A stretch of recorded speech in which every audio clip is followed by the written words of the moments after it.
حضرت مریم رضی اللہ تعالی عنہا کو اللہ تبارک و تعالی نے بغیر باپ کے جناب عیسیٰ علیہ السلام عطا فرما دیے۔ اب اس بات کو جب لوگوں کے سامنے پیش کیا جائے گا، لوگ کیا رائے دیں گے، یہ بھی تو ایک مشکل کام ہے نا۔ وہ خاتون، وہ پاک باز عورت جس نے اپنی زندگی کے سارے اوقات ہی اللہ کے گھر مسجد میں گزارے، جس کی ماں پاک ہے، باپ پاک ہے، خاندان پاک ہے، اس خاتون کو بغیر باپ کے جب گود میں بچہ لے کے لوگوں کے سامنے جانا ہے تو کن رویوں کا سامنا کرنا ہے، یہ آپ سمجھ سکتے ہیں۔ کسی شاعر نے کہا تھا کہ الجھے الجھے بکھرے بکھرے روز و شب دیکھے گا کون، لوگ تیرا جرم دیکھیں گے سبب دیکھے گا کون۔ لوگ تو ظاہری حالات کو دیکھتے ہیں اور فیصلہ کر دیتے ہیں، سبب کیا ہوا تھا، وجہ کیا بنی تھی، تصویر کا دوسرا رخ کیا، اس پر تو غور ہی کوئی نہیں کرتا۔ اور پھر مخلوق تو فنکار ہے اس درجہ کے پل بھر میں، سنگے درے کعبہ سے بھی اصنام تراشے، تم کون ہو کیا چیز ہے داغ کبابی۔ لوگوں نے تو مریم پہ بھی الزام تراشے، بڑے بڑے باعزت باوقار لوگ، اور ذرا سا کہیں کوئی نقطہ لوگوں کو نظر آتا ہے تو لوگ اس نقطے کو بہت بڑا قصہ بنا لیتے ہیں، بہت زیادہ داستان سرائی کرتے ہیں، نیک لوگوں کو بڑی تکلیف پہنچاتے ہیں۔ لیکن اگر وہ شخص سچا ہے اور اپنے رب کی بارگاہ میں وہ صاف ہے تو پھر اسے زیادہ وضاحتیں دینے کی ضرورت بھی نہیں، اور ویسے بھی جب لوگ بہت زیادہ مخالفت کر رہے ہوں تو وضاحتیں دینا کام بھی نہیں آتا، اس وقت صفائی دے کے انسان مزید الجھتا چلا جاتا ہے۔ حضرت مریم کی گود میں جناب عیسیٰ علیہ السلام تشریف لے آئے تو جناب مریم کو حکم تھا کہ آپ نے بولنا ہی نہیں، آپ نے بات ہی نہیں کرنی، آپ خاموش رہیں۔ وہ خاموش ہیں، بچہ پنگوڑے میں ہے، قوم کے سامنے ہے تو قوم بڑے سخت نظروں سے دیکھتی ہے، بڑے سخت جملے کہتی ہے، اور انہوں نے کہا کہ مریم یہ بچہ کہاں سے آ گیا، آپ بھی نیک، آپ کا باپ بھی نیک۔ تو جناب مریم نے کیا کہا، قرآن مجید سورہ مریم کی آیت نمبر 29 دیکھیے، فَأَشَارَتْ إِلَيْهِ، تو جناب مریم نے نا پنگوڑے کی طرف اشارہ کیا، جناب عیسیٰ کی طرف اشارہ کیا، توجہ ادھر کی، فَأَشَارَتْ إِلَيْهِ، بچے کی طرف اشارہ کیا، گویا اس سے پوچھ لے تو قوم کیا کہتی ہے۔ انہوں نے کہا قالوا کیف نکلم من کان فی المہد صبیا، یہ کیسے بات کرے گا، یہ تو پنگوڑے میں بچہ ہے۔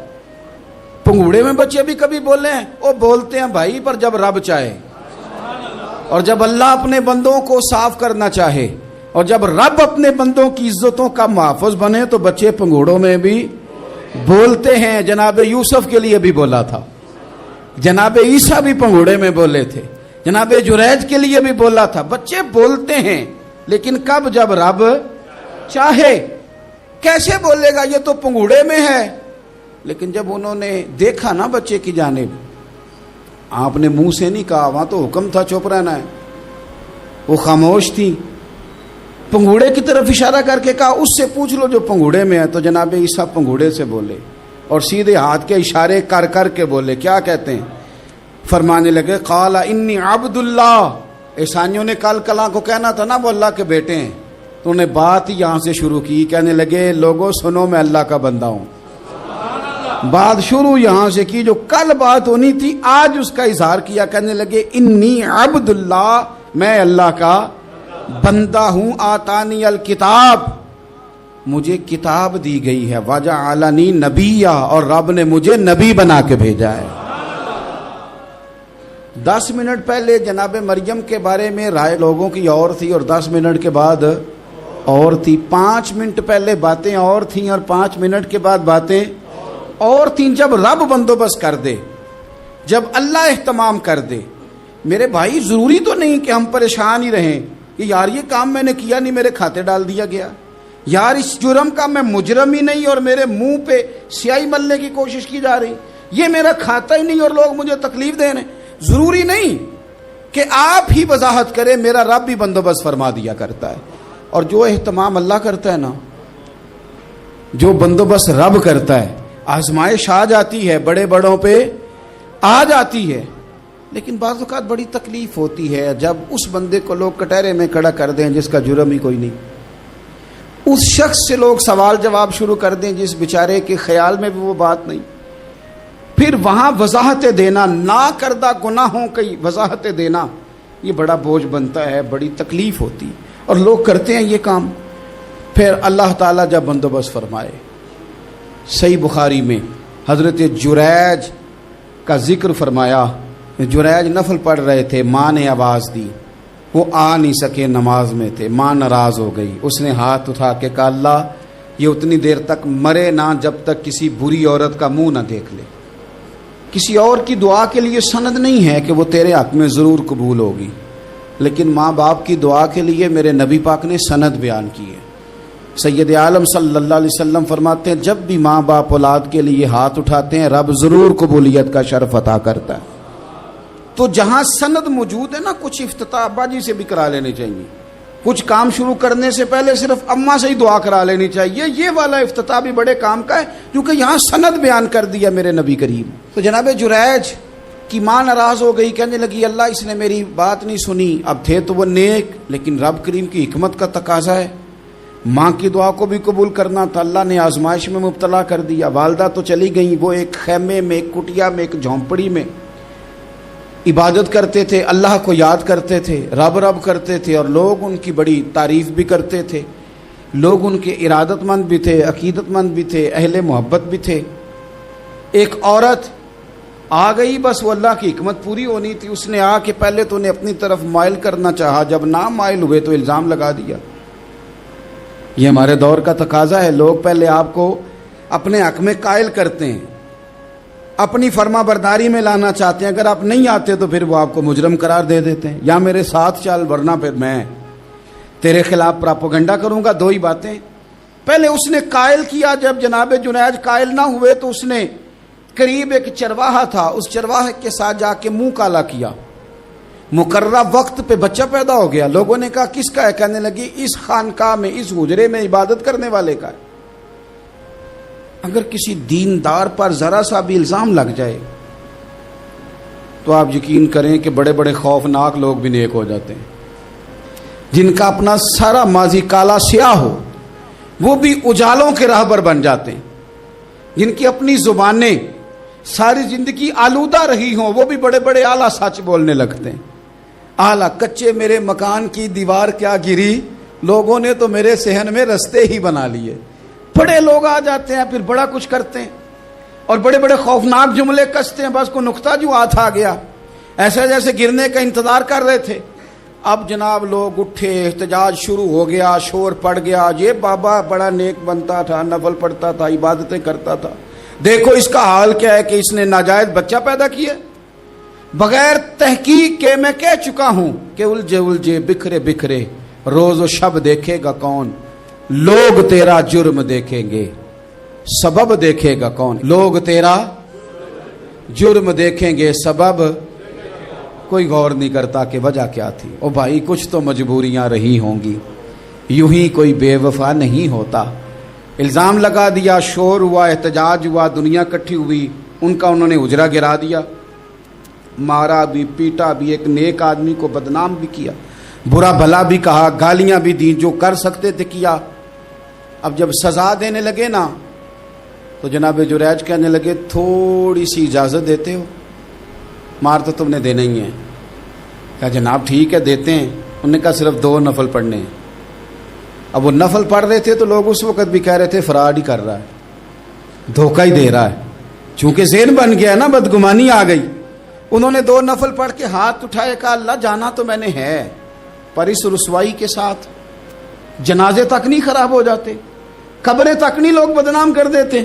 کہا اللہ جانا تو ہے پھر اس رسوائی کے ساتھ، تو میری مدد فرما، اب تو میرا کیس تیری ہی عدالت میں ہے، تو رحمت کا دروازہ کھول۔ ہاتھ اٹھائے، دعا مانگی، نفل پڑھے، پورے مجمع پہ نظر دوڑائی، کوئی نہیں تھا سپورٹ کرنے والا۔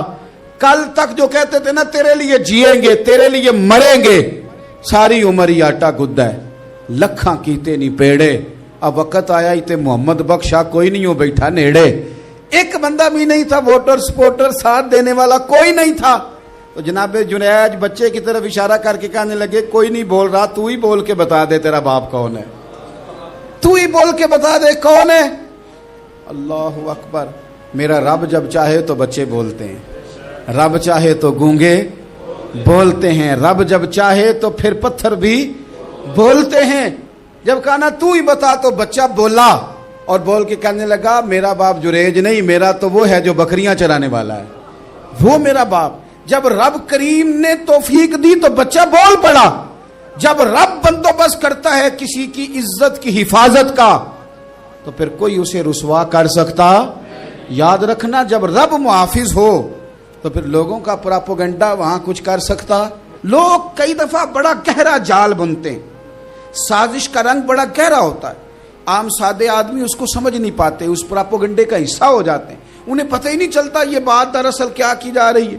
یہ کتنی گہری حسد کی آگ ہے جس کو لوگ بغض کے ساتھ ہوا دے رہے ہیں، اپنی عداوت کے ساتھ اس کو زیادہ جلا رہے ہیں۔ حضرت سیدنا عائشہ صدیقہ رضی اللہ تعالیٰ عنہ بیان کرتی ہیں، اور لطف کی بات یہ بھی بخاری میں موجود ہے۔ میں نے جناب جنید کا قصہ عرض کیا تو بخاری سے، یہ عرض کر رہا ہوں تو بخاری سے۔ یہ واقعہ میں حضور کی امت کے کسی ولی کا بیان کرتا تو لوگوں نے کہنا تھا ہماری سمجھ میں ہی نہیں آتا۔ بعض لوگوں کا خیال ہے کہ داتا صاحب کی کرامت بھی نبی پاک ہی بیان کریں۔ او خدا کے بندوں کو خیال کرو، داتا صاحب تو کئی سو سال بعد آئے ہیں، وہاں اگر کوئی کرامت ہوگی تو حضور بیان کریں گے؟ اگر نبی کریم نے پچھلے بنی اسرائیل کے ولیوں کی کرامتیں بیان کر کے تمہیں بتائی ہیں تو اس کا معنی یہ ہے کہ اگر وہاں اللہ یہ شان عطا کر سکتا ہے تو تم تو امتوں کی سردار امت ہو، ان پر تو نیرا فضل ہے، تم پر تو رب کا فضل کبیر ہے۔ تو بس لوگ سمجھنے کو تیار نہیں، پچھلوں کی مان لیتے ہیں۔ جناب آصف بن برخیہ کی کرامت جو سورہ نمل میں آئی وہ تو مانیں گے، پر غوث پاک کی کرامت یہ پتہ نہیں عجیب فلسفہ ہے، اور کس طرح کا فلسفہ ہے یہ سمجھ سے بالاتار ہے کہ بنی اسرائیل کا کوئی ولی ہو تو اس کی کرامت ہو سکتی ہے اور نبی پاک کی امت کا ہو تو اس کی ہو ہی نہیں سکتی۔ کیا معنی ہے اس بات کا؟ اور لوگ ہیں کہ داد و تحسین دے رہے ہیں، واہ واہ کر رہے ہیں۔ اللہ تعالیٰ سمجھنے کی توفیق عطا فرمائے۔ حضرت عائشہ صدیقہ رضی اللہ تعالیٰ عنہ فرماتی ہیں ایک عورت تھی اور اسے نبی پاک صلی اللہ تعالیٰ علیہ وسلم نے وہ کلمہ پڑھ کے مسلمان ہوئی، مدینہ طیبہ آ گئی تو حضور نے مسجد نبوی شریف میں اس کے لیے مکان، ایک سادہ سا کمرہ ساتھ مسجد کے بنوا دیا، وہیں رہنے لگی۔ اکثر وہ سیدہ طیبہ کے پاس آتی تو حضرت عائشہ صدیقہ رضی اللہ تعالیٰ عنہ فرماتی ہیں وہ بڑی باتیں سناتی اور آخر میں کہتی وہ ہار والا دن بھی بڑا عجیب دن تھا اور میرے رب کی قدرتوں کا دن تھا، وہ بھی بڑا عجیب دن تھا۔ سیدہ عائشہ صدیقہ رضی اللہ تعالیٰ عنہ ایک دن فرمانے لگی کہ تو ہار والے دن کا بڑا ذکر کرتی ہے، وہ کیا دن تھا؟ تو خاتون کہنے لگی اماں جی وہ دن تھا جب میرے رب پر بھروسہ اور مضبوط ہو گیا، جس دن میرا اپنے رب پر توکل اور بڑھا، میرے ایمان میں یقین میں اور پختگی آئی۔ کہنے لگی میں ایک گھر کی کنیز تھی، نوکرانی تھی، اس گھر میں ایک بچی تھی جس کے پاس سونے چاندی ہیرے جواہرات کا ہار تھا۔ اس زمانے میں چمڑے کے اوپر لوگ ہیرے جواہرات لگاتے تھے، کئی دفعہ سرخ رنگ کے چمڑے پہ لگائے جاتے تھے، وہ بچی پہنتی تھی تو کہتی ہوں بچی کے اس نے اتار کے رکھا یا اس سے گرا وہ ہار تو چیل اسے اٹھا کے لے گئی گوشت سمجھ کے اور میرے سامنے اٹھا کے لے گئی۔ گھر والوں نے مجھ سے پوچھا، یہ بخاری میں موجود ہے، گھر والوں نے پوچھا مجھ سے کہ وہ ہار کہاں ہے تو میں نے کہا چیل اٹھا کے لے گئی۔ گھر میں کچھ چوری ہو جائے تو سب سے پہلا الزام کس پہ لگتا ہے؟ ملازمین پہ۔ کہتے انہوں نے مجھے بڑا مارا، بڑی تکلیف دی، حتیٰ کہ میری شرمگاہ تک کی تلاشی لی، میری عزت اتنی خراب کی میں بتا نہیں سکتی۔ میں نے اپنی زندگی میں ایک واقعہ دیکھا، ایک امیر گھر میں چوری ہو گئی، ملازم کو اتنا مارا کہ وہ چارپائی پہ پڑ گیا، پولیس والوں سے اتنی مار پروائی گئی کہ وہ بیچارہ چارپائی پہ پڑ گیا، اور پھر وہ اتنا بیمار ہوا اور کچھ دنوں کے بعد پتہ چل گیا کہ چور تو اپنا بیٹا ہے ان کا، پھر اس کا انتقال ہو گیا۔ اب وہ سیٹھ صاحب اور گھر والے آ کے مرنے والے کے کان میں معافیاں مانگ رہے ہیں، کان میں۔ تو میں نے ان سے پھر کہا تھا کہ یہ تو اب چلا گیا ہے، تمہارا زور چلتا تھا نا تو تم نے قانون خریدا اور تم نے اسے جتنا ہو سکا تم نے اسے مار پڑوائی، تمہارے پاس جو عدالتیں تھیں تم نے وہاں کارروائی کی، اب ایک عدالت قیامت کے دن لگے گی۔ یہ کمزور تھا نا، کچھ کر نہیں سکا۔ میرے نبی پاک صلی اللہ علیہ وسلم نے فرمایا سن لو، اگر سینگ والی بکری نے بغیر سینگ والی بکری کو تکلیف دی ہوگی نا تو قیامت کے دن اسے بھی بدلہ دینا پڑے گا کہ تیرے پاس سینگ تھے اور تو نے اسے مارا تھا. وہ خاتون عرض کرتی ہے سیدہ عائشہ کی خدمت میں کہ مجھے بڑا مارا, مجھے تکلیف دی, میں کہہ رہی تھی کہ میرے سامنے چیل لے گئی ہے پر وہ نہیں مان رہے تھے, اماں جی انہوں نے مجھے بڑا مارا. حضرت عائشہ صدیقہ کہتی ہیں پھر کیا ہوا؟ کہنے لگی اماں جی جب کوئی میرا مددگار نہ رہا, مجھے تکلیف دے رہے تھے, رسوا کر رہے تھے, تو میں نے اپنے رب سے مدد چاہی, میرے رب کی طرف میں نے توجہ کی, میں نے کہا مالک اب تو ہی میرا مددگار ہے. کہتی ہے وہ مجھے مار رہے تھے تو وہ چیل جو ہار لے گئی تھی وہی لے کے واپس آ گئی, اور ہمارے سروں کے قریب لا کے اس نے جب اس ہار کو پھینکا وہ مجھے چھوڑ کے سائیڈ پہ ہوئے, وہ میری بے گناہی جان گئے. لیکن آپ کو بتاؤں اس دن سے میرا اپنے رب پر یقین اور بڑھ گیا. مجھے سمجھ آ گئی کہ جب انسان پورا ٹوٹ جاتا ہے اور جب کوئی چاروں جانب اس کا مددگار نہیں ہوتا تو رب تو ہوتا ہے نا, اللہ تو اس کا مددگار ہوتا ہے نا, وہ تو پھر اپنے اس بندے کی مدد کرتا ہے نا, پھر وہ تو توانائی دیتا ہے نا, وہ تنہا نہیں چھوڑتا, وہ تو آنسوؤں والوں کے آنسوؤں پہ بڑا کرم فرماتا ہے, وہ تو قسم پرسی میں آ جاتا ہے, اس کی رحمت بڑھ کے استقبال کر لیتی. تو بھائی جب آپ پر اللہ کی حکمت کے تقاضے پورے ہونے لگیں اور زندگی میں کبھی کوئی ایسا وقت آئے کہ آپ محسوس کریں کہ تنہا رہ گئے ہیں اور کئی اپنے بھی مخالفین کی جماعت میں نظر آنے لگے ہیں, تو اس وقت پھر دل, روح, زبان اور ذہن کو یکجا کر کے سمجھ لینا کہ جب ساری دنیا ساتھ چھوڑ جاتی ہے تو رب کی رحمتیں اس وقت بھی ساتھ رہتی ہیں اور اللہ کی مدد اس وقت بھی بندے پہ کرم نوازی کرتی ہے. ایک اور حدیث سنیں, لطف کی بات یہ ہے یہ بھی بخاری میں ہے, یہ بھی واقعہ بخاری میں ہے. اللہ اکبر. ایک شخص نے نا ایک بندے سے قرض مانگا, اس نے کہا مجھے قرضہ دو. وہ کہنے لگا کہ کتنا قرضہ؟ اس نے کہا 1000 دینار. دینار سونے کا ہوتا تھا, درہم چاندی کا ہوتا تھا. 1000 دینار چاہیے. اس نے کہا کوئی گواہ ہے تیرے پاس؟ غریب کا گواہ بھی کوئی نہیں بنتا. کبھی الجھ جائے نا کو بندہ تو کئی اپنے بھی کہہ دیتے ہیں کہ ہم اس کے قول فعل کے ذمہ دار نہیں ہیں. ایک غریب آدمی کو قرض کی ضرورت پڑ گئی, 1000 دینار چاہیے. میں کہہ چکا ہوں کہ درہم چاندی کا ہوتا تھا, دینار سونے کا. اب 1000 دینار لینا ہے. تو جس بندے سے اس نے کہا, اگرچہ وہ نیک بندہ تھا, اس نے کہا یار 1000 دینار دے دو. تو کہنے لگا کوئی گواہ ہے تیرے پاس؟ وہ کہنے لگا غریبوں کا گواہ کون ہوتا ہے؟ ہاں ایک گواہ ہے. کہا کون؟ کا میرا رب, وہ تیرے اور میرے بیچ گواہ ہے. اس نے کہا کوئی کفیل, اگر تو پیسے نہ دے سکے تو وہ بعد میں دے دے, یا تجھے کچھ ہو جائے تو وہ دے دے. اس نے کہا کفیل بھی میرا اللہ ہی ہے, میرے پاس اگر ہے تو رب کریم کا نام ہے, اگر اعتماد کر سکتا ہے تو کر لے. بندہ نیک تھا, اس نے کہا رب کے نام پہ, رب کی کفالت پہ, اللہ کو گواہ بنا کے میں تیار ہوں تجھے 1000 دینے کو. اس نے 1000 دینار دے دیا. وقت واپسی کا طے ہو گیا, وہ چلا گیا پیسے لے کے. اس نے پوری محنت کی کہ میں نے وقت پہ پیسے لوٹانے, پوری محنت بھی کر لی, اللہ نے مدد بھی کر دی, پیسے بھی اس تاریخ کو اسے مل گئے. بعض لوگوں کا تو لوٹانے کا دل ہی نہیں نہ ہوتا. فرمایا حدیث پاک میں کہ تو لوٹانے کا ارادہ کر, رب تیری مدد بھی فرمائے گا. لیکن یہاں بہت سارے لوگ کہتے ہیں خیر ہے, ارادہ ہی نہیں. تو پھر جس طرح کا بندے کا گمان ہو, رب بھی اسی طرح کا معاملہ فرماتا ہے. اس نے پیسے جمع بھی کر لیے اور واپس دینے کو تیار بھی ہو گیا, لیکن رستہ بحری جہاز کا تھا, کشتی کا تھا, دریا کے رستے واپس آنا تھا. اب وہ جب آ گیا دریا کے کنارے تو بڑی کوشش کی, پر وہاں اسے کوئی کشتی نہیں ملی. وقت پہ پیسے لوٹانے ہیں, سفر کرنا ہے, اب سواری میسر نہیں ہے. سوچ سوچ کے پریشان تھا کہ میں نے تو اللہ کے نام پہ لیے. اچانک دل میں ایک تجویز آئی. اس نے ایک لکڑی لی, لکڑی کو اندر سے کھولا, 1000 دینار اس میں بھرا. بخاری پڑھ رہا ہوں, اور ساتھ ایک خط بھی لکھا کہ یار میں پیسے پہنچانا چاہتا تھا پر مجھے کوئی چیز نہیں ملی دریا کے اس پار آنے, اللہ کے نام پر تیری طرف روانہ کر رہا ہوں. اور یہ کہہ کہ وہ لکڑی دریا میں رکھ دی. وہ لکڑی ڈوب گئی ہے, واپس آ گیا. وہ جس نے پیسے لینے تھے وہ عین مقررہ وقت پر دریا کنارے آیا. صبح سے سر شام تک اس نے انتظار کیا، دل ڈھلنے لگا تو دل میں خیال آ گیا کہ یار نہیں، اس نے دینا ہی نہیں، جھوٹا وعدہ کر گیا، پہنچا ہی نہیں وقت پہ۔ اب جب واپس لوٹنے لگا تو اچانک دریا میں ایک لکڑی تیرتی ہوئی دکھائی دی، کہنے لگا لے جاتا ہوں، شام کو روٹیاں پکانے کے کام آئے گی، ایندھن بنا کے جلا لوں گا، ہنڈیا پک جائے گی۔ لکڑی اٹھا کے جلانے کے لیے گھر لایا، گمان تھا کہ وہ نہیں آیا وعدہ کر کے، اللہ کو کفیل اور وکیل بنا کے اور گواہ بنا کے پھر بھی نہیں آیا۔